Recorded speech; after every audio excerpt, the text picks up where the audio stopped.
Part 2 చూశారు కదా, part 3 అండి. కాఫీ తాగకముందే నీళ్ళల్లో సర్పేసి బట్టలు తడిపి పెడతాను. ఇక కాఫీ తాగిన తర్వాత బట్టలు ఉతికేస్తాను.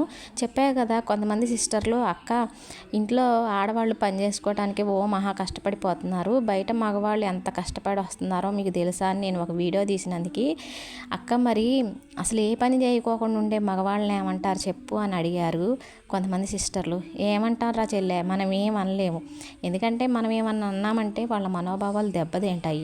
ప్రపంచం మొత్తం మీద కూడా ప్రతి మగవాళ్ళు తను కష్టపడి తన భార్య పిల్లల్ని సుఖపెట్టాలని చూస్తారు. కానీ నూటికో కొట్టుకో ఉంటారు కొంతమంది మహానుభావులు, తను పని చేయరు, పైగా తిరిగి భార్య చేసి పెడుతుంటే వంకలు పెడుతుంటారు. వాళ్ళని మనం ఏమంటాం, ఏం చేస్తాం చెప్పు, మనం ఏం అనలేము. కాకపోతే కాళ్ళు చేతులు పనిచేస్తున్నా కానీ భార్య సంపాదన మీద వాళ్ళు ఇంట్లో కూర్చొని తింటున్నారంటే చుట్టుపక్కల చూసే జనాలు అతనికి మర్యాద ఇయ్యరు. అది తెలుసుకుంటే బాగుంది.